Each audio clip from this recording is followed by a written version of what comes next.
Good morning, everybody, and welcome. It's TheoTrade Chat. It's Don Kaufman here on this Monday morning. All right, let's get right down to business here. It's November 17th, 2025. S&P's pretty significant reversal from some of the overnight highs range. I mean, just to quickly point out your range in overnight trade, you're looking at 65 handles, which is big. I mean, the expected move for today is about $60. That's the intraday expected move, but I'll tell you, there's a decent sized range in here. Next question you got to ask yourself is there any volume behind it? And the answer is minimal. I mean, really, it is. It is rather minimal. Again, minimal volume, 213,000 contracts. And nevertheless, even though I just don't see, a lot of active hedging. Like nobody's rushing in here and, selling a bunch of S&Ps into the bell just yet. And by the way, as I'm saying that, yeah, you can't make this crap up. Actually, the volume is picking up in the S&Ps, but there's just not a huge amount of size. At the same time, I'm saying that volatility, okay, it feels something. That's there's some rage inside of volatility. Pay very careful attention to this because the volatility is up there where it was from last Friday's session. Granted, last Friday, some big sell side activity. We came back from it. Finished the day, but unchanged. People are talking about this massive short covering. What the hell you're looking at, man?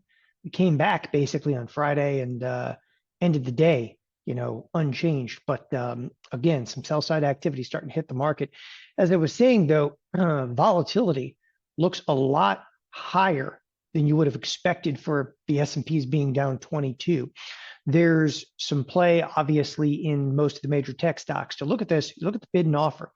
Apple's going to be off by about $3-4 into the cash open. Amazon is down nominally $2. Microsoft down $2 nominal. Google obviously has a bid, but Google is way off some of the highs. I expect this should probably get a bid back under it here into the cash open. But Google was facing almost 300, slipped off of it there on the Buffett news. And we have Meta. It's unchanged into the open, but this is one of the most critical spots Meta's ever been in. Losing a big round number like 600 cannot bode well. Nevertheless, looking down, NVIDIA has taken a pretty good hit down about $4. Good for about a 2% hit at the cash open. And Tesla, okay, kind of some of the same action. Nothing huge in here, nothing huge inside of Broadcom. So you're open in the marketplace, okay? I would say mildly weaker. Question is, what's the AD going to look like? For that, you kind of got to look over here at the financials. Basically flat. Energy sector, okay, is completely flat. So the advanced decline line is going to be a muddled mess into the cash open. It's not what you think, people. This is not like, a blitz to the downside. Not yet anyway. Google will have a lot to do with this, though, because that Google market capitalization is really going to pull on those NASDAQ strings. But that may not be enough to save if NVIDIA takes a hit beyond where it is right now. It's come to the bell. So obviously, NVIDIA will be in play all throughout the course of the week. Granted, it has its earnings. As I said, the advanced decline line, I said it'd be all over the place, be a slop fest. Slop fest it is. Obviously, that's Google right there. My, what big green candles you have. Google, though, right now, I mean, it was up, 6%. It was up double this in the pre-market. And here we are up some 4% now. Got a nice bid under it, okay? And this would be the sustaining bid, if you will. I call it a sustaining bid. It's all that really is between you and maybe a little bit of the abyss in this marketplace, expressly for today. Again, I think Google's going to be really interesting to watch today because if they come for Google, it's going to be a really bad day. I mean, it's as easy as that. Like, look, as I said, NVIDIA was good for 2%. It's already declining a little bit beyond where that is. It's about down 2%. It's already lost a bit more into the cash open. But as I said, there's still some pockets of rotation here. So a couple things. Right off the bat. So the S&Ps are down 25. Just time out right there. Who cares? Okay. Who cares? It's a negligible move versus what you've seen some of the overnight price action to be. So that's a big nothing burger right now. Apologize. I'm going to look at a couple of positions over here. XLE is actually making a pretty good move into the open. So yeah, the truth is, out of this move is it's nominal, right? The expected move for today in the SPX, which has moved 30 points, the expected move is actually 60 points. So we'll go into detail about expected move when we start to look at some individual underlyings, but kind of want to get a feel for things before you do that. So as I said, it's a $60 move that's implied for today, which is considerable. Okay, markets obviously see something out of here. Nevertheless, okay, the marketplace is right now kind of stuck in the middle with you. Look, the financials are starting to come off. Okay, whatever. Okay, it doesn't make much of a difference when you have this kind of market capitalization. Okay, this kind is 3.5 trillion. The way I had to look at it, because the stock up 5%, I didn't want to screw up. I was thinking like 3.3, and that was Friday. Now, okay, at $3.5 trillion of market cap, you've got the stock up 5%. Okay, how many like billions of dollars that's basically pumping this marketplace. So out of 12 billion shares, like you got to think about this, 12 billion shares, okay, up $12. What do you got? Okay, now granted, there's also Google and there's the other Google. So you're looking right now at a magnitude, $200-300 billion, okay, which is just wild. That's the kind of market cap that's pulling on the NASDAQ. And on a day like this, okay, where you have such strength out of even one of the major tech stocks, this one, okay, is effectively enough to keep a sustaining bid, I should say, under the marketplace.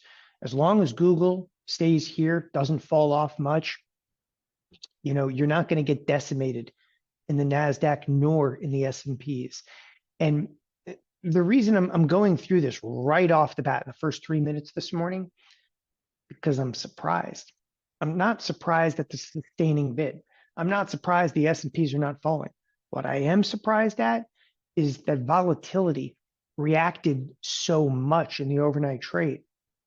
People would have known this, okay? So when I look at volatility, even right now, I know volatility's just come down a little bit. When I look at volatility right now, it looks all wrong for the situation.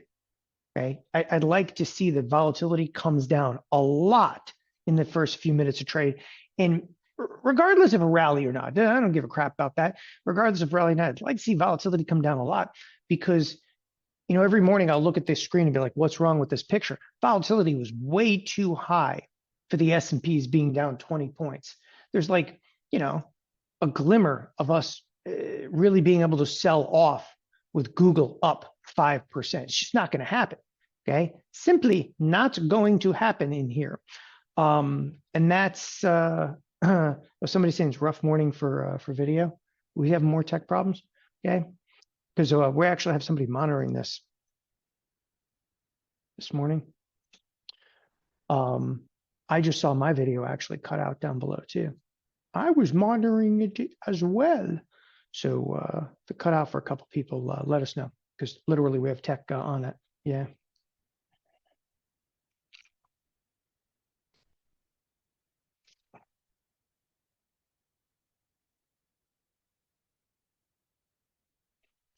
All right. So as we're actually watching Google here, and it's what I'm saying, like what's wrong with this picture, okay?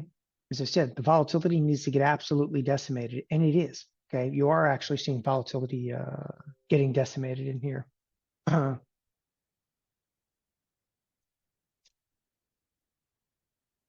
me give it a second.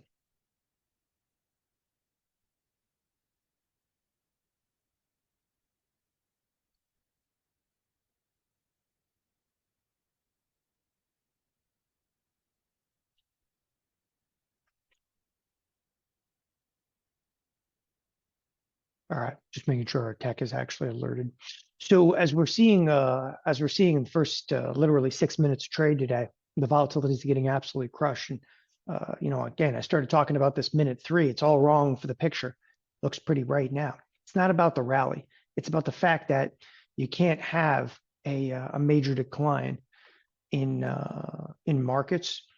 You just can't have a major decline in markets with 5% of a $3.5 trillion company. Wild. Meanwhile, getting a bid back into a couple of different products this morning, including the likes of Tesla.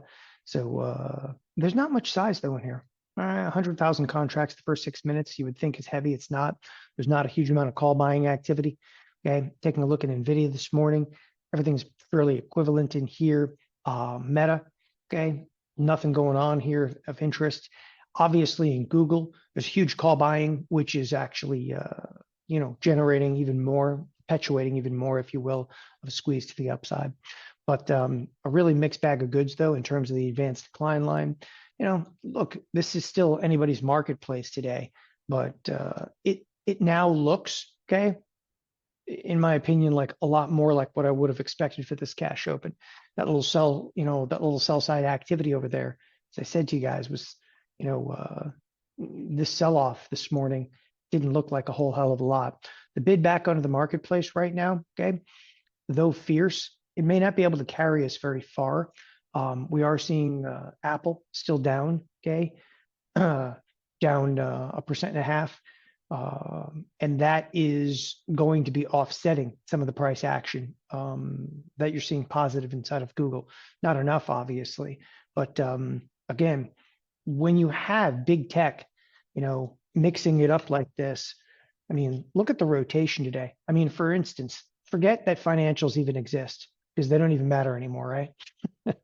Because financials, all of them combined, basically don't even equal Google. So then you have energy sector, and everybody's talking about energy right now. There's not enough power for AI, okay? Power, remember, like everybody, I just want to remind everybody that was in like Silicon Valley, everybody in California that worked in tech were like the most green people, electric cars, okay, solar panels. Those are the exact same people who are like, coal plants, baby. We got to power my brain. Like literally, like, nuclear. They're like more plutonium. Okay, it's boy, how hearts and minds can be changed in a matter of it feels like minutes out there. 2 years ago, most people didn't know what ChatGPT happened to be. You're almost 3 years now. 3 years ago, nobody knew what ChatGPT even was. Okay, now fire up some coal plants. Let's get a little let's get crazy. Let's get crazy with this stuff. But today, I'm going to show you something interesting. The rotation today has become not even about let's go into financials, let's go into energy. The rotation today is okay. Now we're getting out of Apple, we're getting out of Amazon because we have to buy Google.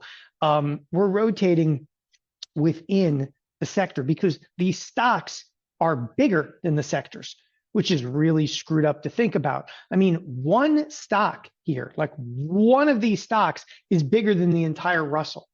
I had somebody ask me that the other day. I was live, like, you don't talk about the IWM that much anymore.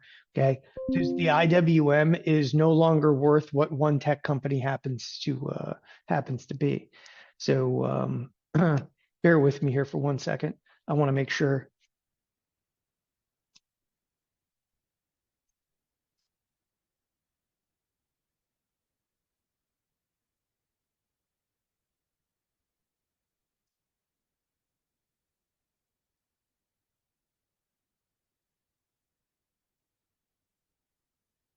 All right, I'm making sure that we're just getting the entire tech team looking at this because I can see crap breaking over here on our side.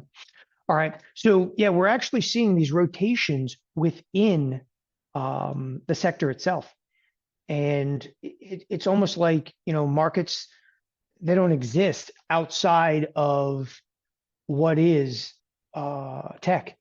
I even heard Garrett this morning saying the NVIDIA, NVIDIA is, it's all that matters this week. There's actually a lot more going on this week, but it really, in terms of market cap, right now, if you look at NVIDIA, just kind of a quick glance over here, It's looking at a $14 expected move this week on $188 stock, 25 billion shares. That's over $300 billion of market cap that's being implied to move. Think about that for a second. There's over $300 billion of market cap that's implied to move this week in there. Okay. And the scale and the magnitude of that's the expected move. When I say the expected move, it's going to move $300 billion up. It's going to move $300 billion down. Okay. And that is what is expected out of it. That market, that's just crazy though. I mean, it's Wednesday earnings, but it is what it is. Obviously, that's going to be a critical portion of it. What's also coming this week, though, to kind of compound issues. In fact, screw it. Let's go right to the SPX over here. What's also going to compound issues throughout the course of the week is there's going to be an employment report, and the employment report's actually coming out on Thursday morning, and there's extra volatility packed in for that. Look at this. Okay, as you look at the volatility, right there's Thursday. That's actually the highest volatility in the week. A lot of people didn't know this, but they moved the employment report. Obviously, it's a delayed report. Everybody's like, I don't give a crap about that report. Clearly, somebody does give a crap about the report because we're actually up to almost 24 vol in there. But we are in big boy volatility land. So, I'm going to spend a minute on this right now because there's some really interesting stuff going on. Okay. So the SPX expected move for the entire week is supposed to be $144. Okay. Yeah. Bear with me here.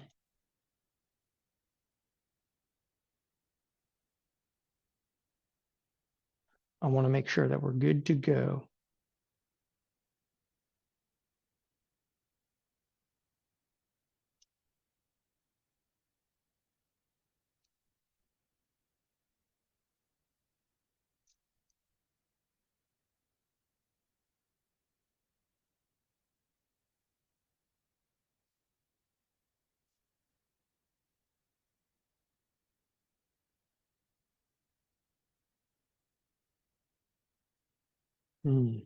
Interesting.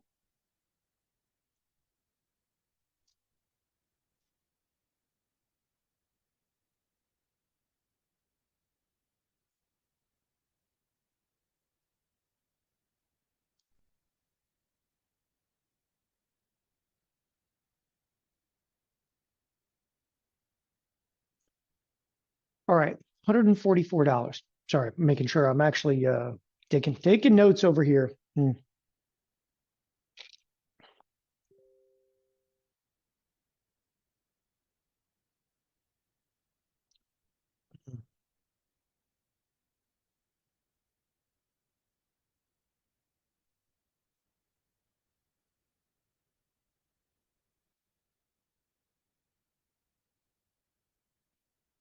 Huh. $144. All right. So where does this expected move come from? And everybody always asks me that question. The exact thing is it's 3:15. Well, it's a Friday afternoon. So Friday at basically 3:15, okay, Central Time, 3:15 p.m. Central Time. That's where that expected move comes from. So what you basically got is on any Friday, you've got this mass of open interest, this massive volume that's actually rolling everything to the next Friday.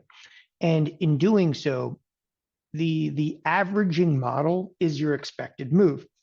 So when you're looking at expected move and you're like, it's $144, it's not just some abstract or esoteric number being, pulled out of thin air. That expected move is actually an averaging model from everything that has traded like that day moving forward. And the expected move is the most accurate depiction, okay, of risk moving forward. Now, what's crazy about that? So if you look at the chart right now, and I always post the chart in the chat, right? Okay. So if you take a quick glance over here, this is a $144 move. I drew that. I draw it usually on a Friday or on a Monday morning, whatever. I take the expected moves. All the expected moves are always the same. They're always going to come from the Friday afternoon. As soon as the servers close down, boom, I take the expected move. It's $144.84. Okay, great. Why am I spending so long on this? Okay, I'm spending a long time on it today because take a look at right now. I mean, just basically take a look right now. This is the SPX. You guys with me? Okay, I'm gonna bold this for a second because I think it's that important. And if you take a look, 7 days out specifically. Okay, apologize, not 7 days out. If you take a look, okay, there's SPX. Okay, if you take a look right here, you're still at 136. Okay, very unusual that even with the marketplace slightly higher, this, okay, did not back down.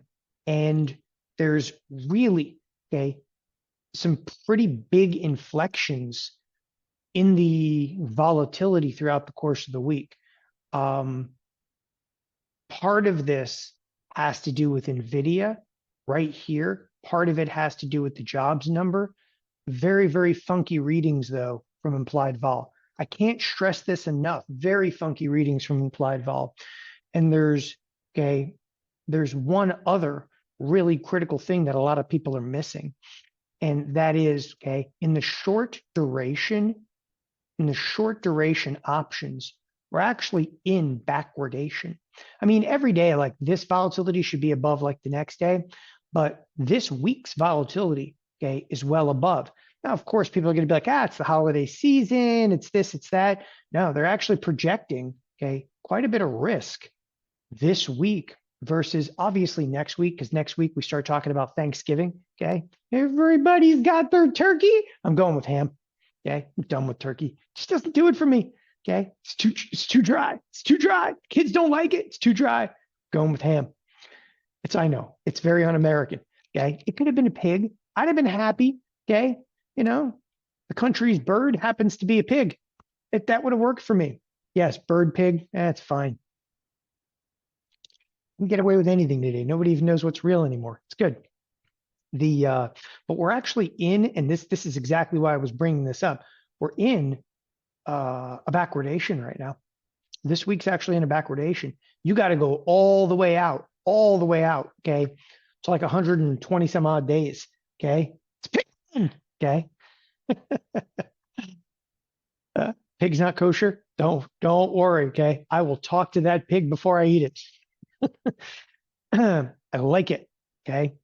Pig's a filthy animal, okay? It's good. It's a good animal.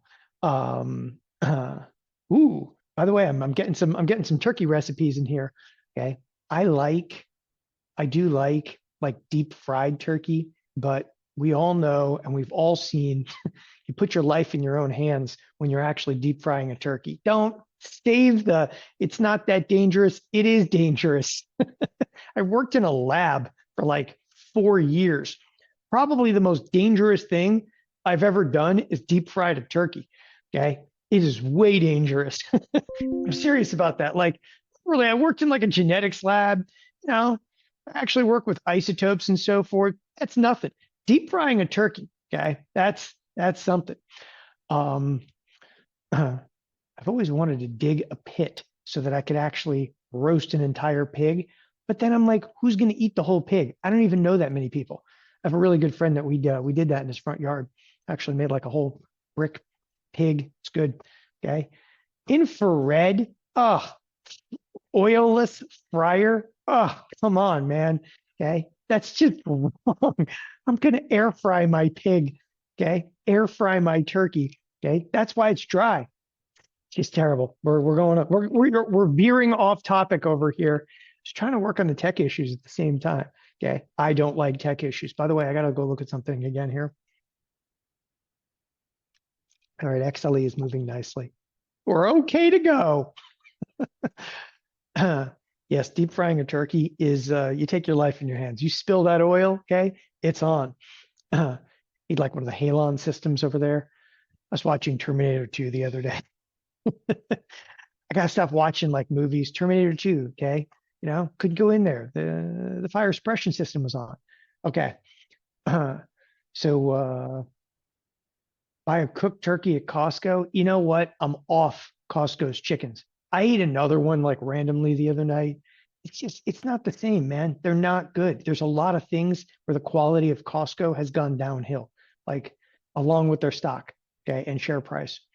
So as I was saying about the SPX, okay, so the SPX now is up some 17 on here, and the truth is with Google's announcement, okay, there is what I would term a sustaining bid under the marketplace, up 6% right now. It's hitting an all-time high. If you look at the number of calls trading, it's going to be astronomical, which it is. By the way, Google is always weird. I say astronomical, it's only 40,000. But remember, there's Goog and then there's Google L. Okay, so it's split. And this Google L usually trades more options than Goog. So let's show me Goog. Yeah, but they're both like the number of calls trading in here is at the ask or above. I can get this out. The number of calls trading at the ask or above is significantly larger, okay, than the number of calls trading at the bid or below by double in both Goog and Google L. Nevertheless, okay, that's your price action to the upside. So since the cash open, okay, this is retail hopping on board to go, yeah, Warren Buffett, yay, okay.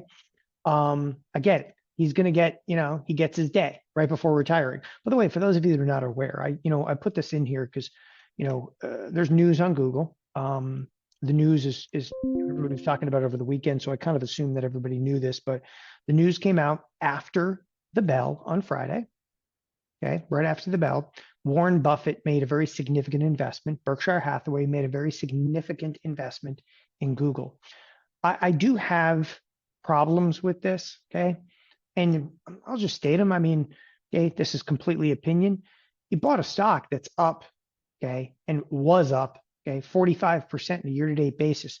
He bought the top performing, basically, tech company this year. If you look at NVIDIA, it's not outperforming here. Microsoft, not even close, okay? Amazon, that's crap fest in there. Not here, and okay, Broadcom up 50%, but Broadcom's nowhere the size, the magnitude of Google. So he buys like the top performer in there. And to me, and I haven't followed Buffett's career like some of our economists here, like Garrett and, Brandon, okay, Blake, Jeff Bierman, all of these, those guys are going to know like the history of Buffett, the investments, the methodology. But the one thing that everybody does know about Buffett, it's about buying value and so forth. I have a tough time. Like, where were you, big guy? Back here in September, when you could have bought it. Like, seriously, like, where were you, big guy, back here in September when it was a $210 stock? I just I thought to myself, I'm like, I don't care if you think he knows anything. It doesn't matter. Okay, but it's pretty wild. Buying it at that level. So, of course, now everyone is going to look at this and, it's not over yet for tech. Buffett said that. Okay. Buffett's also, he's high ticked a couple markets over the years. For those of you that don't know that one I do know for sure. When I say high ticked markets, okay, it's bought companies and that have, went to basically nothing in the financial crisis. And he had enough capital to be able to bail them out. I'm not saying that that's the case here, but I definitely question the whole entire like valuation, okay, and buying value opinion at this point, because I was literally talking about Google on Friday, right before the Buffett announcement. How is that for crappy timing, huh? Okay. Anyway, so it's pretty wild though to see the bid under it. Well, maybe the call buying actually wanes a little bit. It'll stabilize. I think it's probably, within 1% of being done for today, but it's still an absolutely massive market capitalization. And as I said, that's going to be the sustaining bid under this marketplace. Okay. So that's a really, really big sustaining bid under the marketplace. So somebody was saying a moment ago in chat, they said, no, look, the expected move is 144 because of all the announcements. Really? Think about that though for a second. So the expected move is 144 because of all the announcements. Well, I got a question for you. What announcements coming today? Why is the expected move $40 today? Why is it 65 tomorrow? Okay.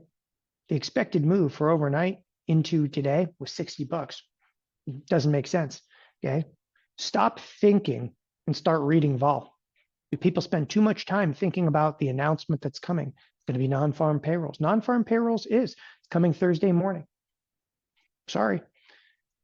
Don't buy it, because between now and even like Wednesday, you're in an $87 expected move. You didn't have that last week. Last week saw some volatility, right? You did not have this last week. Last week, there were a lot of days that didn't have $40 expected moves. Look at this. The S&Ps are open. We're open for a half an hour now. We still have $40 expected move. Okay. You don't know. That's the whole key. You don't know. And stop thinking that you do, because you can't any longer marry news, because it's all BS anyway, with implied volatility. They used to mesh up pretty nicely. Honestly, the story would fit. Let's do this. Who cares? It doesn't make a difference. Right now, okay, reading the implied volatility, yeah, markets are definitely putting a little bit more risk into NVIDIA. They are, plus the non-farm payrolls, because I can see it reflected, obviously, in the Thursday volatility. Got it. Check that box off. It's some NVIDIA. It's definitely, well, you would think NVIDIA might also be into the Wednesday implied vol, because this marketplace is still likely open when NVIDIA releases, interestingly enough. If you look at the QQQ, the Q's volatility is also divergent for the Thursday, okay, and Friday. But anyway, so you have to stop. Sometimes it's good to know when the non-farm payrolls is, because that's clearly it's going to move markets, okay? But it's not pivotal anymore. Like, non-farm payrolls is going to come out. The employment situation is going to come out, but this is an old one. It's an oldie but a goodie, okay? What month is this? Is this going to be September? Is this even going to be October? Okay. It's going to slip. I think everybody knows that. Okay. Can't necessarily be good. Don't worry. Somehow they'll manipulate that one. Okay. They don't call it the BLS minus the L for nothing. All right. I do stress that, though, the employment situation, okay, the factor that I'm bringing up the employment situation is interest rates. Okay. At this point, I took a position, and I'm going to talk about those positions right now. I took a position that is bullish in TLT. In fact, let's jump to it. Let's actually start talking a little bit about some of the trades that are on. I took a bullish position in TLT. I went 32 days out. By the way, I went further out in time on this one than I normally do for in-out spreads. And the reason I was able to go further out in time, the TLT has considerably less implied volatility overall. And because the TLT has less implied volatility than, for instance, an equity product, it allows me to go a little bit further out in time, because in an in-out spread, the short option, the extrinsic value, the time value, can be a negative component. But with limited implied volatility, that's not that big of an issue anymore. Got it? People are like, what the hell did he just say? Okay. I'm saying, okay, I could go further out because the juice is worth the squeeze. Wheeze the juice. Anyway, that's for the 15 vol. I was able to go out 32 days. So I took a bullish position inside of TLT. Now I could sit here and prognosticate. Okay. Why a bullish position in here? I knew some economic data was coming out this next week, and I figured one of two things. Economic data comes out, it could be soft. Forget about what you think about the market right now. The market's going to sell off on this. The market's going to rally on this. I got no idea. But I'll tell you what, if any of the economic data comes out and it comes out a little bit soft, okay, I think you're going to see the bonds rally. Or if the market does sell off, they may actually rotate capital, okay, into bond markets, like the old school rotation right into here. Now, I haven't seen any sign of that yet, but one day I'm hopeful. Could happen. It could happen. If you look at the TLT, though, also in respect to expected moves in here, some pretty good sell side activity, hitting the lower edge, nice bounce, sells off late last week. I'm just looking for a little bit of a bid back. It's not even going to have to be a big bid back. But the funny thing is, okay, I thought to myself, even if I'm wrong in TLT, between now and 32 days from now, somebody's going to screw something up and the bonds are going to rally. Okay. I mean, if the bonds sell off big here, it's because the bond vigilantes showed back up and like the borrowing is out of control. I can make an argument for that too, but my feeling is that somebody's going to want to move to bonds in the very near future simply because there's turbulence in the markets. And everybody's talking about SOFR and the repo markets. Okay. I actually do understand the repo markets. I just don't think that the repo market today translates to markets tomorrow. I think that repo market issues, they take some time. And there's issues, in the financial plumbing. It's really, really complicated. But those issues, they're pretty good right now at, I wouldn't say solving them, but just basically it's like, kind of erasing the board a little bit. They throw money at the problem every single time. The Fed will throw money at the problem. Some of you probably read there was their words, not mine, hastily organized New York Fed meeting where they actually called some of the top bankers into the New York Fed. Hastily organized basically means they called them up and they said, hey, cancel your plans, get in here, we got an issue. So that happened. But again, it really feels like, crisis is not a crisis, when you see it coming a mile away. And they've got their arms around these pretty damn well. Like, the funding, runs dry. The problem very often with the financial plumbing is they don't know exactly why. Like they can, reason like, well, this may have happened, but there's shortages right now, of some money. And they don't necessarily have their finger on why. But at the same time, it's like there's a fire coming at you. They know one thing, they know how to use the hose. And it seems to work. So it's again, it's a complex situation, that we don't necessarily have the proper reasoning, and everybody always wants reasoning for, They don't always have a reason for it, but they know how to solve the problem. And that works in the near term. Where we would start to lose control is if markets, like, if you started seeing the S&Ps get crazy, the banks start getting under pressure, like literally their stocks started getting under pressure. I was surprised to see there were a lot of traders last week talking about CDS, which I'll explain here in a moment. I heard the term CDS more in the last 2 months than I've heard in the previous 15 years. CDS is credit default swaps. It's clearly that was one of the primary issues behind the financial crisis.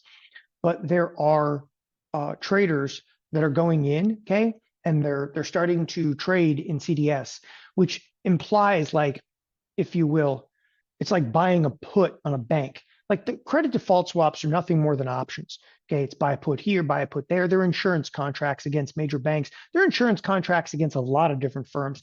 So there's a lot of credit default swaps, a lot of derivative trades happening around the debt pile, that is AI. So like Oracle has a huge amount of debt, around it. I think Amazon, literally today, Amazon is doing a $12 billion debt offering today because they need so much money. Think about that for a second. Amazon needs $12 billion right now. Yeah, bring it. They're doing a debt offering. They just announced it this morning. You ever wonder why? It's Amazon. Like, oh, they just don't have enough money. But if you take a look at their company profile, company profile, what's their cash? Oh yeah, they don't have any. Who needs cash? When you don't need cash. Well, when they do, then they just go to the debt markets. There's a $12 billion out there. So the term CDS has been thrown around a lot lately. That's a little bit alarming. Credit default swaps, it's just, again, it's like put options, but there's derivative trades now and everything. Derivatives that you don't see. So you see, publicly listed, option markets. There's an entire marketplace, you don't know anything about. It's probably better that way. It's an OTC, over-the-counter derivative markets. They'll make a derivative, Like if you call up Goldman Sachs desk, they'll make a derivative contract for anything you want. I'm dead serious. They'll make a derivative contract, anything you want, You name it, they'll make a derivative contract on it. Then they're going to charge you a humongous premium. There's a wide bid offer spread. Okay. They're going to, you want some clear code on that. You want keys with that. Sure. It's a wider bid offer spread. That's how they make their money, but they will give you a market on pretty much anything and everything out there because they're damn good at pricing risk. So that's actually what's been going on, though. Some of the desks are actually getting conversations now about credit default swaps. Very few ever hear this crap on the retail side. I still talk to a couple institutional traders, and I was surprised to hear that. Very surprised to actually hear that. That's the part of the conversation piece, because the terms, CDS, literally like last week, okay, was pretty big. In fact, I even read it in a couple of articles, and I wouldn't have thought twice about this, but I also read it in a couple of articles, and I'm like, holy crap, they're right. I haven't heard credit default swaps mentioned in 15 years, and here we are. The last 6 weeks, 2 months, okay, but last week actually was a lot of trade in and around credit default swaps, which is a sign maybe of some pressure coming in there, okay, or maybe they're just on their game and a little bit alarmed. One of the ways to look at something like that, credit default swaps kind of goes hand in hand with, like, if you looked at VVIX, this is the volatility of VIX, okay, like you can think of VVIX almost as like a credit default swap and entire market volatility. It's an interesting way to think about it. It's basically like giving you a feel, if you will, of S&P kind of risks as they're actually happening. It's a good pulse on that, and it's high. It's 108. And what's weird about that as well, okay, you have a marketplace. People, we're oversold. I even heard Garrett say oversold. Disagree, Garrett. I think you can make an argument for oversold on an intraday basis, okay, or on I should say a daily basis. I think you can make an argument, but we're just what 2-3% within an all-time high.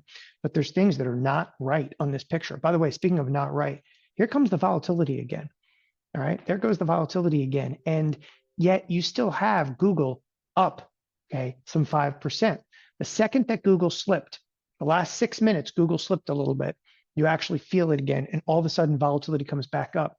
So this is exactly what I was talking about in the first 3 minutes this morning. Google is the sustaining bid. The marketplace right now kind of looks like it's in trouble. It does.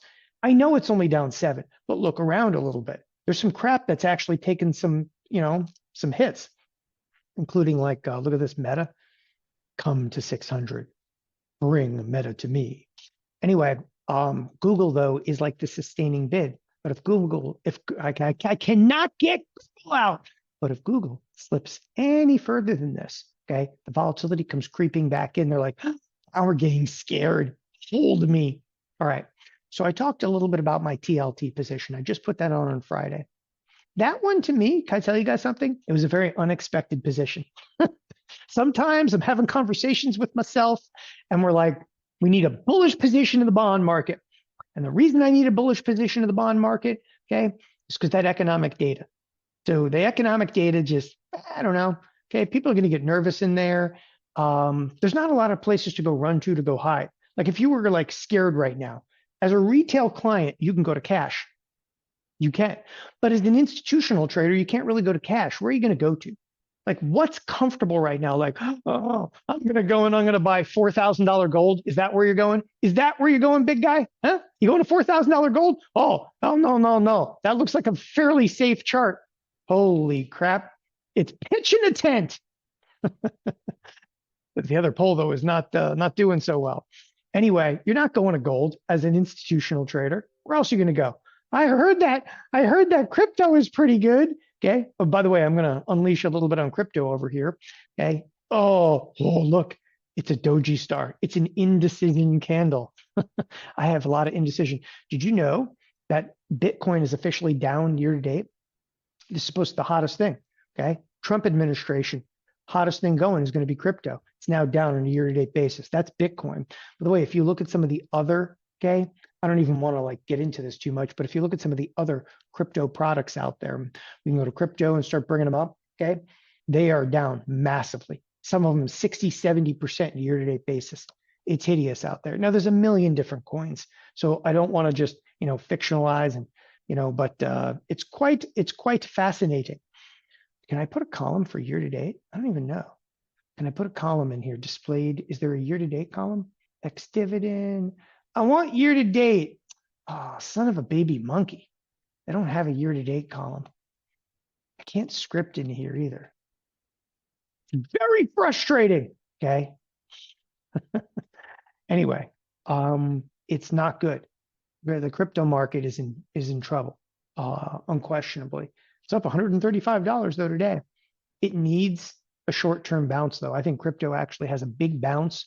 Maybe it happened over the weekend. I don't know, but you get down to 90 and it's over in there and it starts to bleed back to the marketplace. All right. So enough of the crypto talk in here. Obviously the Google. Okay. By the way, Buffett.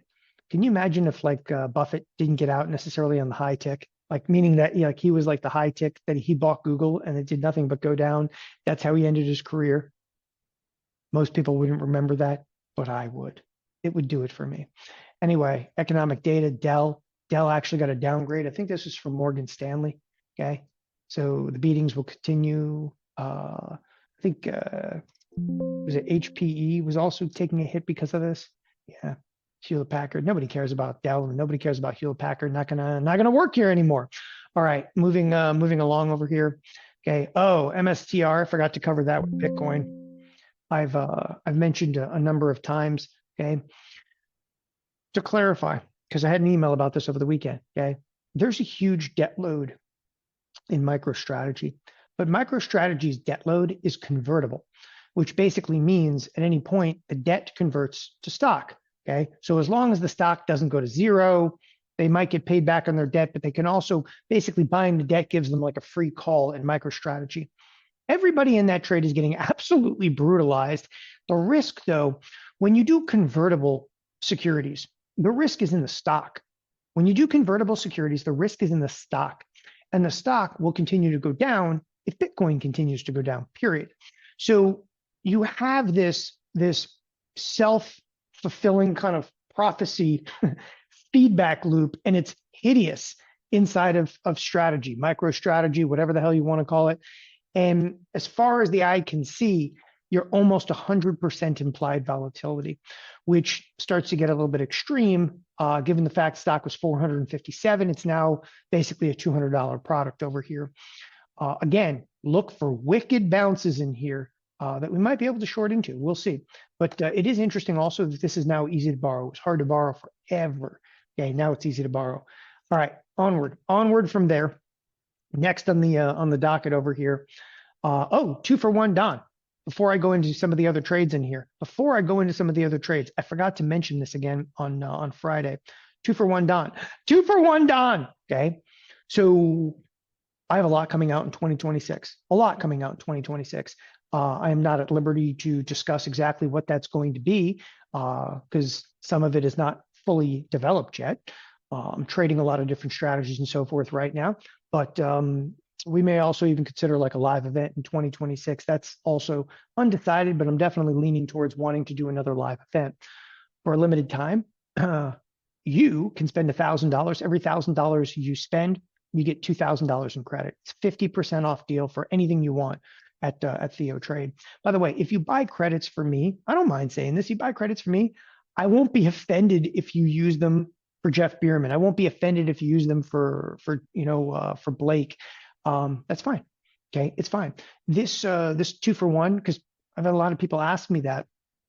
It is consistent and will work. Okay, with any credit that you would like here at TheoTrade, meaning that we limit on how many you can actually purchase. Okay, so we just limit the number of you can purchase out there. But some of you, again, if you're part of, Shadow Clocks, if you're part of Christmas Tree, and you've got 3 years of Christmas Tree, but you wanted to get into Shadow Clocks, okay, well, here's your opportunity at 50% off. And we give you the flexibility and variability. Pick anything you want. It's 50% off. You just buy the credit, and that's it. It's 50% off. If you don't use the credit, you can bank the credit. The risk we take in these credits, and we do take these credits with a bit of risk, is that pricing, inflationary pressures. You hold them for a couple of years, whatever. So please buy credits, use credits. That is what they are there for, but you're literally turning $1 into two here at TheoTrade. Um, by the way, PG-13, you can always email us. Okay, PG-13 can email us. Okay, if there was going to be an event this next year, it would have to be August or later. Like literally, would have to be like August or later for the event. It's it would again, it's highly dependent upon what our availability happens to be. I'll start talking to some of the guys. Okay, we must rally the troops. We must rally the troops. I have no idea where it's going to be. Okay, none. You have any idea how expensive it is to host an event these days? It's amazing. Okay, the cost of like live events has gone up between 3 and 3.5 times since 2019, and that's one of the reasons. Like we could have an event and have 1,000 people there, and we doesn't matter how many people there, you can't make money on them. It's impossible. So it's an event. Like when we do the live events, we're doing it 100% for you guys, but the events are hundreds of thousands of dollars now to host. If you've ever like hosted a wedding, it's like hosting like a 3-day wedding, because every meal, okay, you get this nasty little chunk of chicken from the hotel. Don't worry, that chicken, only $57 a chicken breast. It's good stuff. Okay. Tampa. Okay. Let me tell you one thing I'm going to tell you right now. It's not going to be in Tampa. Okay. It's not going to be in Tampa. I like that one. We did do Florida. We did Florida like 2 years ago, 3 years ago, 3 years ago, we did Florida.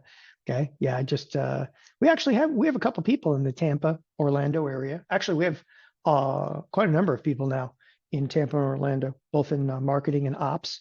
Okay. So we do have a lot of Floridians. We have a couple people up in Illinois. It's not going to be in Illinois either. I ain't going back. I'm trying to like perpetuate that I'm not going back to Chicago thing again. So that's question. So yeah, you got like Arizona, you got Vegas. Okay. It's probably not going to be in California. They don't want me. Okay. And it's definitely not going to be in Canada. You like that? Okay. Um, so yeah, Jeff Bierman he liked Delray Beach. Delray Beach is nice. Texas, interesting. I never considered Texas before. Interesting. Okay. So do we have a presence in Texas? A little bit of a presence in Texas. Okay. Just a few people there. By the way, yeah, some people like Delray Beach. It's easy for me. Like I don't mind doing them here in Scottsdale, Paradise Valley area either. Some pretty good connections, some hotels here too. Okay. Yeah. Omaha, Nebraska in the dead of winter. Omaha. Okay. Anyway, on here, if you have any interest in some of the credits, okay, I like that too. Nashville would be kind of cool. So, one of the partners here at TheoTrade now lives in Tennessee part of the year.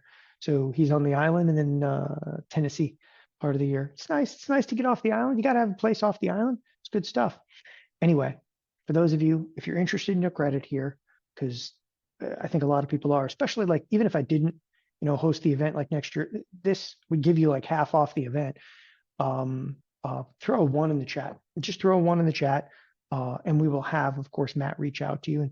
And it's actually great. Matt is part of our support team now here at TheoTrade. Speaking of Matt's down in Florida. So Matt's in and around like the Naples area. Have a couple people again in Tampa, a few people out in Orlando now. Okay, that's about it. Like I don't think we have anybody we don't have any Broward County people over here. Throw a one in the chat and Matt will actually reach out to you. As I was saying about Matt is support, but Matt is also trader. So he's actually trader support, which everybody we have kind of on the front lines now can speak trader geek. They trade, and that's incredibly important to us.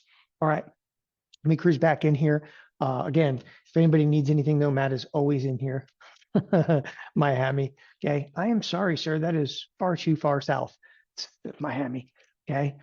You ever try to get a hotel in Miami? $500-$600 a night. I have to go to Vegas in like 2 weeks. I have to go to Vegas for one night. And I'm not joking. There's no Formula One crap going on. It's $532 a night. That's with the tax and everything now. ChatGPT says Indianapolis is an inexpensive place. Do you know why Indianapolis is an inexpensive place? Because no one wants to go there. All right. That's awesome. Just awesome. Okay. Did I offend anybody with that one? Because I was trying. I was absolutely trying. Back to the S&Ps. So they're back down 10. A lot of the slippage in the markets right now because Google is sliding. Okay, back to some of the trades. So TLT I discussed. Let's also discuss XLE. Okay, XLE. So this is one that, well, I discussed a little bit in chat last week, but I wasn't ready to necessarily take the trade. I am a little nervous inside of this trade. Upper edge of the range. What you have in the XLE, I'm going to zoom in for a second. What you have in the XLE, when you start looking at expected moves, okay, it didn't quite hit the upper edge of expected move here. It did crack the expected move last week. So why am I looking for a pullback? There's a couple of reasons I like this trade. Okay, number one, this is the upper edge of a range. If you actually look at, okay, if you look at XLE for a significant period of time, which I've now got open, okay, right in and around this 92 level, it's pretty critical. You know, peaked out a number of times in and around here, which again kind of makes me nervous to fade those moves.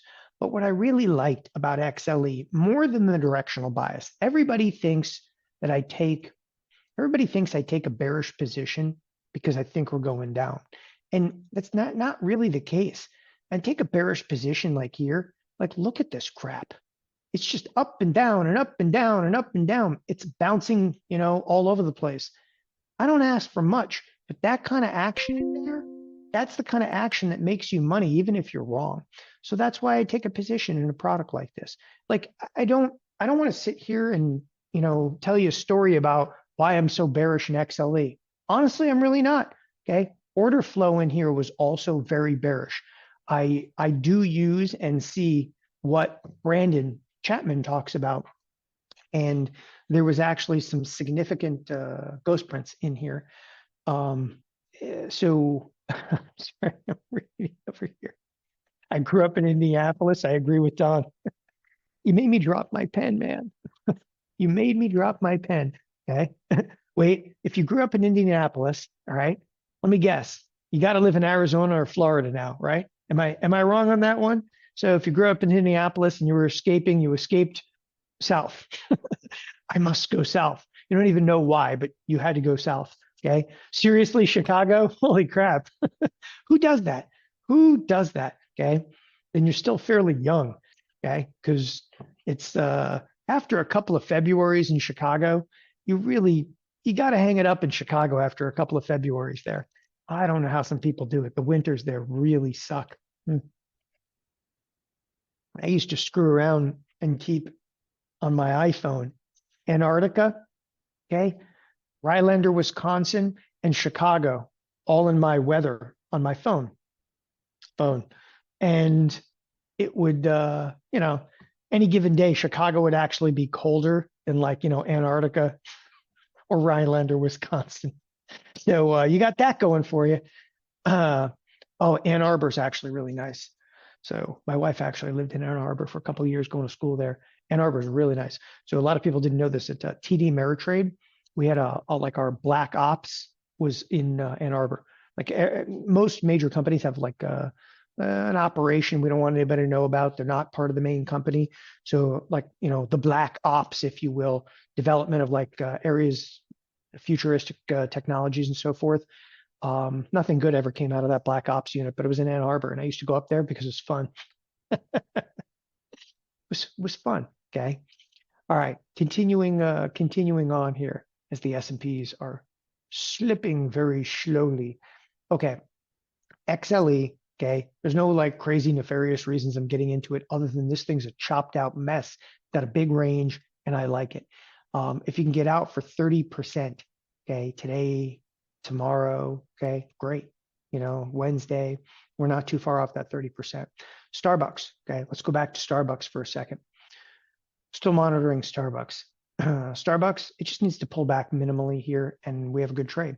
But it needs to pull back, you know, get down to 83, 82. Plausible? Absolutely.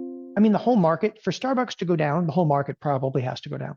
So it is a bearish. Starbucks tends to be a bearish trade in the whole marketplace. The last one I've got on there is XLF, the financials. Okay, a little pullback inside of the financials. Here we are again. The whole idea in the financials, the whole idea for my financials trade. This one was directionally biased. I thought we were going to crack 52. We've tested into 52 a ton of times. You know, with all the talk right now of financial plumbing and CDS and all the other crap that's going on. All of this discussion, how can the financials be down like 10 cents today? You know, if you read any news this weekend, you're like, that's it, man. It's the end of the world. Finally, it's the end of the world. I get excited about that, but it really isn't. Okay. It's not.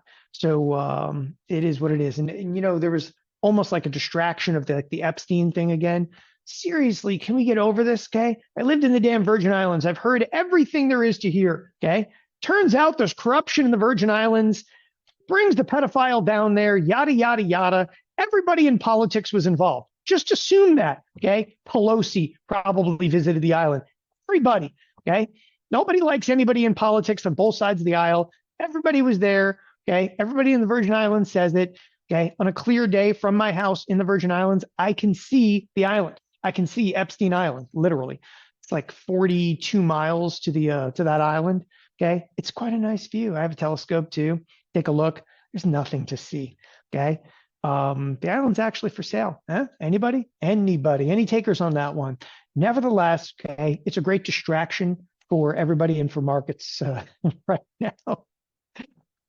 People are throwing names in there. Everybody's on the list. Just have the assumption everybody's on it. And if everybody's name's on the list, okay, it doesn't matter. You want to know why it doesn't matter? If they have enough critical mass, you can't vote them out. It's the only people in there. They make the laws. They'll just change the law. Okay, it's good. Jeff, I'm getting myself in trouble here this morning. Don, when do you not get yourself in trouble? And if your wife is around, you're in even bigger trouble. Oh, man, I was burying myself this weekend. Yeah, I really was with her. I can't believe you watched the Bears game. It's so painful to watch a team that wins every game with 1 minute to go. I was actually, I wasn't really watching. I was more or less listening to it. It was, it's squeaking by. Now, I am excited to get Monday Night Football back because Google TV signed with Disney again. Finally. But then, like, what's the game tonight? It's like the worst game possible. It's the Loser Bowl. Oh, yeah, it's the Raiders. Okay. Sorry, Tony Rago. It's the Raiders versus the other losers. Dallas Cowboys? Yes, it is the Cowboys. Oh, Jesus. Yes. Oh, they're horrible. They're absolutely horrible this year. Yeah. They need to fire the owner. Seriously. So when they fire the owner, we're going to be just fine. Okay. That actually reminds me of, I don't know if you remember this, but the Chicago Blackhawks were terrible for years. I mean, I lived in Chicago, right? And then the owner, the original owner, he passed away. Yep. His kids took it over, and his kids were like, changed the entire logic. It was like opposite George of everything that the old man did. These kids did the opposite, and they started winning like cups and stuff. It changed the face of hockey because he did everything wrong, like the blackouts, all that crap. But that's what Dallas needs at this point. Anyway, with that, 50 years ago would have been a good game.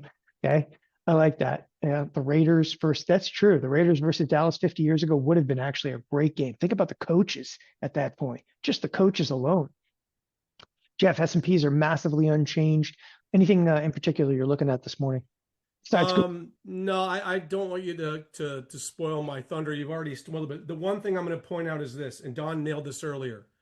The amount of the credit default swaps is exploding, but not in bonds. It's exploding in AI stocks. There's a rumor floating around that there's going to be a lot of defaults in a lot of AI companies.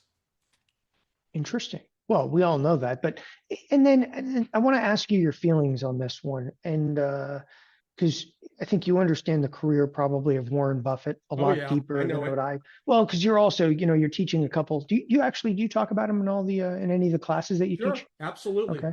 Sure. So, from a value perspective, why the hell does he buy Google up 45% a year-to-date basis? It's all-time high. Like I mean, is he out of sorts? Is he out of his Yes. mind? All Yep. right. He's I done. mean, He's because on his way out, and his last 4 or 5 picks have been disastrous.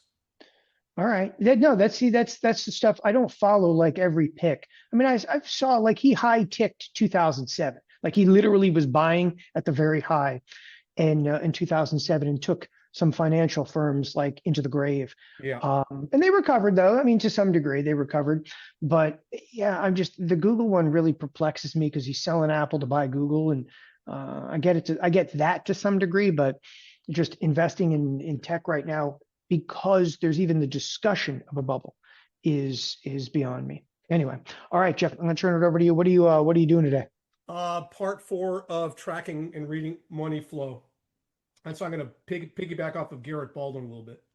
It is all yours. I'm ready for winter here. I'm down in Phoenix, but it's going to get cold this week. It's going to get crazy, man. It's going to be like in the 50s. Horrible. Jeez, It's I'll going to be in the take that. 50s. I was up in Flag this week. I woke up, it was 31 degrees. I loved it. I love it. It's going to snow this week. I'm going to take the kids up there next weekend. It's ice skating. We're going to go ice skating. I'm going to lose some fingers, probably get a concussion. It's going to be a good time. With that, people, it's Jeff Bierman here for the next hour. Again, if you are interested in the 2-for-1 credit, put a one in the chat, and we will take care of you. I've got Matt standing by. Thanks, everybody. Jeff, all yours. All right. So let me kick this off in my normal presentation. Say, good morning and welcome to the